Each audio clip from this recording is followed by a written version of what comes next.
Assalamualaikum warahmatullahi wabarakatuh. Bagaimana kabarnya teman-teman? Semoga sehat selalu ya. Ketemu lagi nih mata kuliah metode statistika.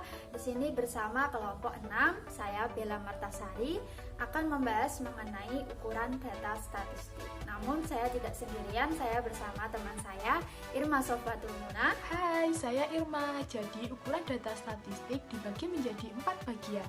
Yang pertama yaitu ukuran pemusatan, kemudian yang kedua ukuran keberagaman, yang ketiga hubungan min, median, dan modus, yang keempat koefisiensi variasi.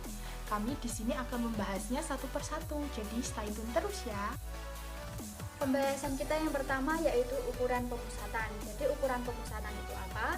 Ukuran pemusatan data atau ukuran lokasi pusat adalah sembarang ukuran yang menunjukkan pusat atau gugusan data yang telah diurutkan, baik dari yang terkecil sampai terbesar maupun sebaliknya.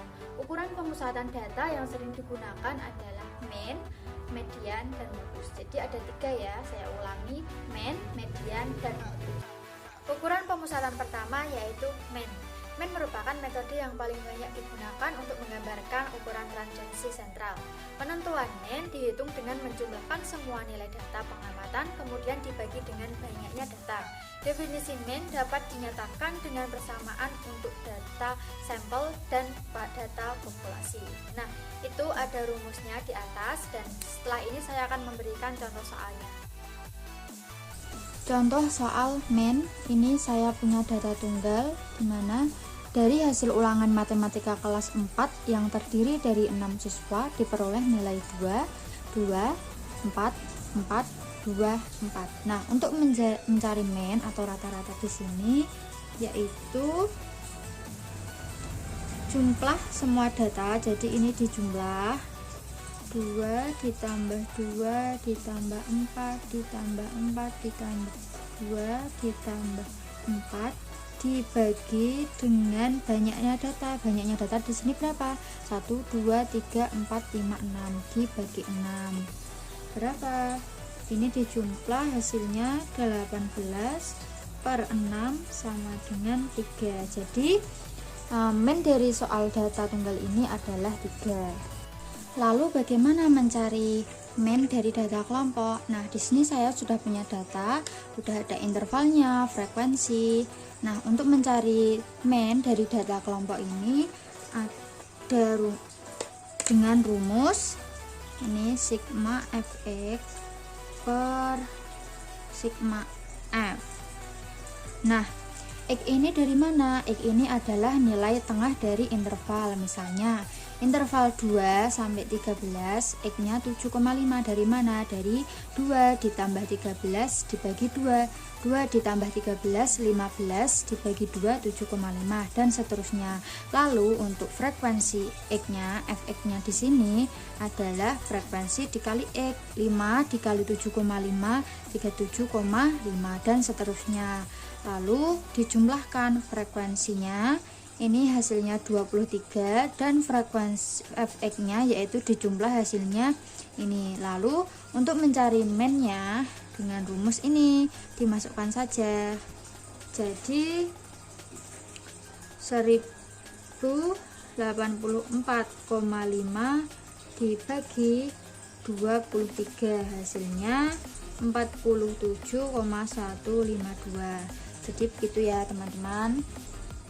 Lanjut yang kedua yaitu median. Median adalah nilai tengah dari kelompok data yang telah diurutkan. Urutannya bisa membesar atau mengecil. Ingat ya teman-teman, datanya harus urut.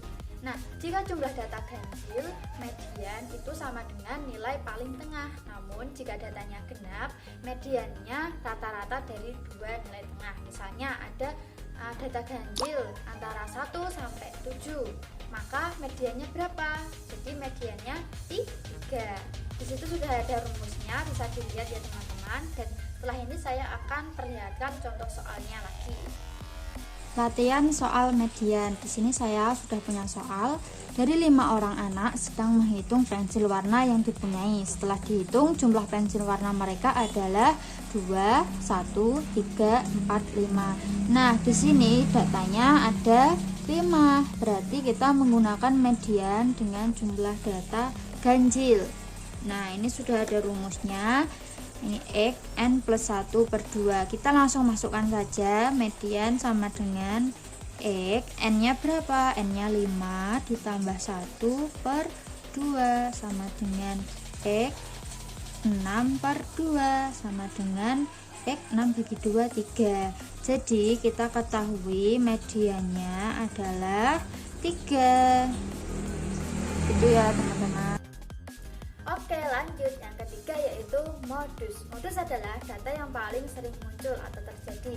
Untuk menentukan modus, pertama susun data dalam urutan meningkat atau sebaliknya, kemudian hitung frekuensinya atau jumlah yang paling datanya tersebut. Kemudian nilai yang frekuensinya paling besar atau sering muncul adalah modus. Modus digunakan baik untuk tipe data numerik ataupun data kategoris. Modus tidak dipengaruhi oleh nilai ekstrem. Nah, beberapa kemungkinan tentang modus suatu gugus data. Yang pertama yaitu apabila pada sekumpulan data terdapat 2 mode, maka gugus data tersebut dikatakan bimodal. 2. Apabila pada sekumpulan data tersebut lebih dari 2 mode atau lebih dari 2 modus, maka gugus data tersebut dikatakan multimodal. Yang ketiga, apabila pada sekumpulan data tidak terdapat modus, maka gugus data tersebut dikatakan tidak mempunyai modus. Nah, untuk menghitung modus untuk data berkelompok itu sudah ada rumusnya, dan setelah ini saya akan memberikan contoh bagaimana penerapannya atau bagaimana mencari modus data berkelompok. Latihan soal modus. Nah, di sini saya sudah mempunyai data berkelompok, sudah diketahui interval. Di sini interval jumlah skrup cacat ini dan frekuensinya sudah diketahui, sekaligus panjang kelasnya sudah diketahui atau C2. Nah, bagaimana kita mencari modus? Modusnya ini sudah ada rumusnya, TBO plus D1 per D1 plus 2 dikali C. Nah, kita ketahui dulu, sebelum mengerjakan, kita ketahui dulu menentukan kelas modus. Kelas modus itu apa? Jadi kelas modus itu mencari dari frekuensi yang paling banyak. Frekuensi yang paling banyak di sini adalah 7. Berarti ini kelas modus ke 1, 2, 3, 4 ke 4. Ini kita lingkari dulu biar tidak lupa. Setelah kelas modus sudah diketahui, kemudian kita mencari TBO. TBO itu apa? Jadi TBO itu tepi bawah kelas modus.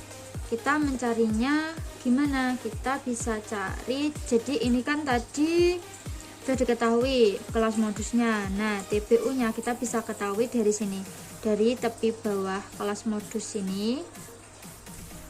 Berarti berapa? Berarti 11 dikurangi 0,5. Berarti tepi bawah itu dari interval dikurangi 0,5. Kalau misalnya tepi atas berarti 12 dikurangi 0,5. Nah, di sini kita pakainya yang TBO, tepi bawah, berarti 11 dikurangi 0,5 sama dengan 10,5. Kemudian kita cari D-nya.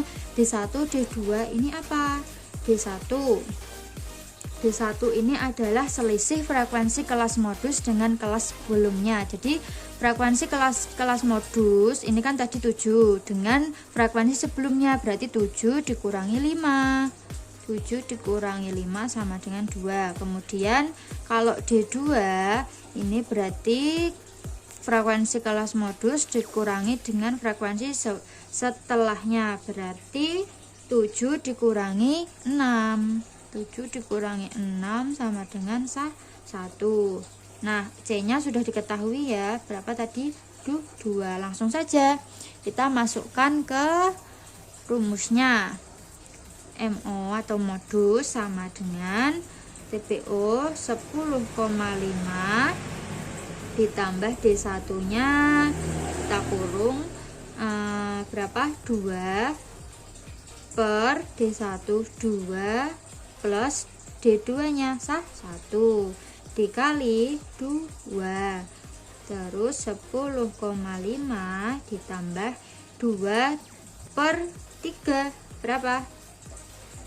2 dibagi 3 dikali 2, ini ketemunya 1,3, terus ini dijumlahkan menjadi 11,83.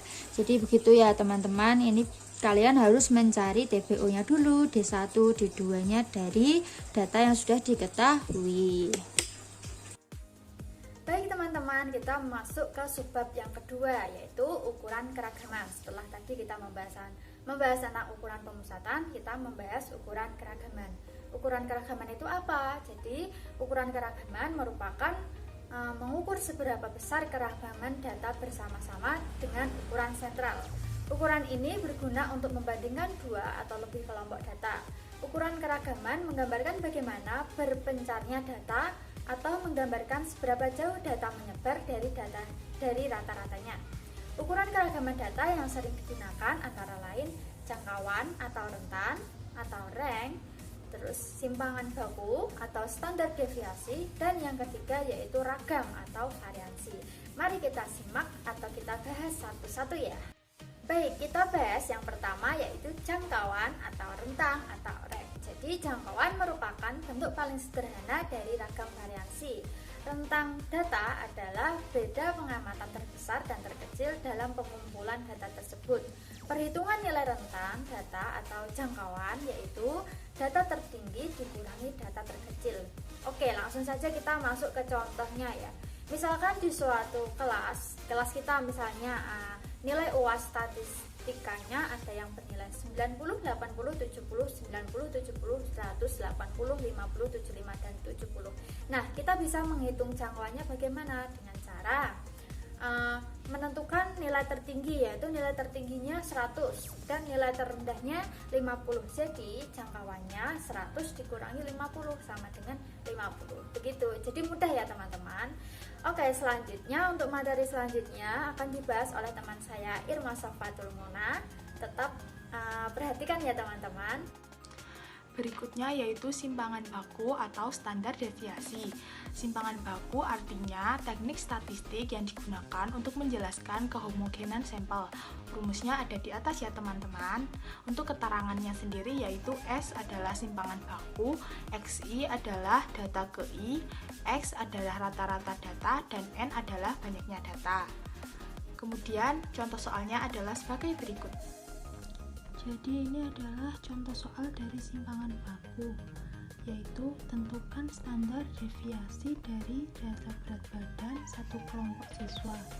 Berikut 48, 50, 52, 55, 57, 69, 81, dan 84. Kemudian diketahui N sama dengan 8. N merupakan banyaknya data. Bisa kita lihat di sini banyaknya data ada 8. 1, 2, 3, 4, 5, 6, 7, 8. Dan X adalah rata-rata. Kemudian diperoleh rata-rata adalah 62. Selanjutnya kita akan membuat tabel agar mempermudah cara mengerjakannya. Jadi ini adalah tabel dari soal yang tadi. Bisa dilihat untuk X1 yaitu 48, X2 50, X3 52, dan seterusnya. Kemudian di sini ada X1 min X atau rata-rata. Tadi diketahui bahwa rata-ratanya adalah 62. Jadi 62 min 48 menghasilkan 14. Kemudian 62 min 50 menghasilkan 12, dan seterusnya. Kemudian ini adalah tabel dari XI min X kuadrat. Ini adalah hasil kuadrat dari tabel yang di sini. Bisa dilihat 14 kuadrat sama dengan 196, 12 kuadrat menghasilkan 144, dan seterusnya. Kemudian jumlah dari ini kita jumlah menghasilkan 1408. Dari tabel yang tadi bisa kita peroleh yaitu jumlahnya adalah 1408 dan kita bagi dengan N per 1. N adalah jumlah data. Tadi diketahui jumlah data adalah 8 min 1 berarti 7. 1408 per 7 diakalkan hasilnya adalah 14,18. Kemudian yaitu ragam atau varian, yang berarti perbandingan antara jumlah kuadrat simpangan-simpangan dengan banyaknya data. Untuk rumusnya ada di atas ya. Kemudian saya akan memberikan contohnya. Untuk ragam dan varian, yaitu contoh soalnya sama dengan contoh soal yang sebelumnya, karena untuk rumus ragam varian sendiri adalah ini. Jadi tadi kan sudah diketahui S-nya adalah ini 14,18 dan ragam varian rumusnya ini. Kita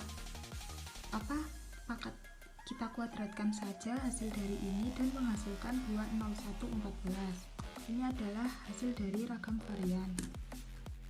Hubungan rata-rata, median, dan modus. Hubungan rata-rata, median, dan modus yaitu ada 4. Yang pertama, jika rata-rata, median, dan modus memiliki nilai yang sama, maka nilai rata-rata, median, dan modus akan terletak pada satu titik dalam kurva distribusi frekuensi. Kurva distribusi frekuensi tersebut akan berbentuk simetris. Untuk gambarnya seperti yang di atas ya. Kemudian yang kedua, jika rata-rata lebih besar dari median dan median lebih besar dari modus, maka pada kurva distribusi frekuensi, nilai rata-rata akan terletak di sebelah kanan, sedangkan median akan di tengah dan modus di sebelah kiri. Kurva distribusi frekuensi akan terbentuk menceng ke kiri. Kemudian yang ketiga, jika rata-rata lebih kecil dari median dan median lebih kecil dari modus, maka pada kurva distribusi frekuensi nilai rata-rata akan terletak di sebelah kiri, sedangkan median terletak di tengahnya dan modus di sebelah kanan. Kurva distribusi frekuensi yang terletak adalah menceng ke kanan. Kemudian yang keempat, jika kurva distribusi frekuensi tidak simetris, menceng ke kiri atau ke kanan, maka biasanya akan berlaku hubungan antara rata-rata, median, dan modus, yaitu sebagai berikut. Rata-rata min modus sama dengan 3 rata-rata min. Contoh soalnya akan saya jelaskan sebagai koefisiensi variasi. Koefisiensi adalah suatu sistem perbandingan antara simpangan standar dengan nilai hitung rata-rata yang dinyatakan dalam bentuk persentase. Sistem ini digunakan untuk mencari nilai rata-rata yang terdapat pada suatu data kelompok. Dalam menghitung suatu data dengan menggunakan sistem perhitungan ini dapat menggunakan rumus yang di atas. Bisa dilihat. Untuk keterangannya, Kv adalah koefisiensi variasi, kemudian S adalah simpangan baku, dan X adalah nilai rata-rata. Untuk contoh soalnya akan saya jelaskan. Ini adalah contoh soal dari koefisien variasi. Nilai-nilai rata-rata akuntansi dari kelas 3 AB1 adalah 80 dengan simpangan standar 4,5. Sedangkan nilai rata-rata akuntansi dari kelas 3 AB2 adalah 70 dengan simpangan standar 5,2. Maka berapakah nilai masing-masing koefisien variasi dari kedua kelas tersebut? Jadi dapat kita ketahui untuk kelas 3 AB1 X atau nilai rata-ratanya adalah 80. Kemudian untuk kelas 3 AB1 S atau simpangan baku adalah 4,5. Dan untuk kelas 3 AB2 X sama dengan 70, kelas 3 AB2 S sama dengan 5,2. Untuk mencari koefisien variasi, rumusnya adalah S per E kali 100%, di mana X itu rata-rata dan S adalah simpangan baku. Dari kelas 3 AB1 tadi sudah diketahui S-nya adalah 4,5 per 80 dikali 100% menghasilkan 5,6%. Kemudian untuk kelas 3 AB2 S-nya adalah 5,2 per X 70 dikali 100% menghasilkan 7,4%.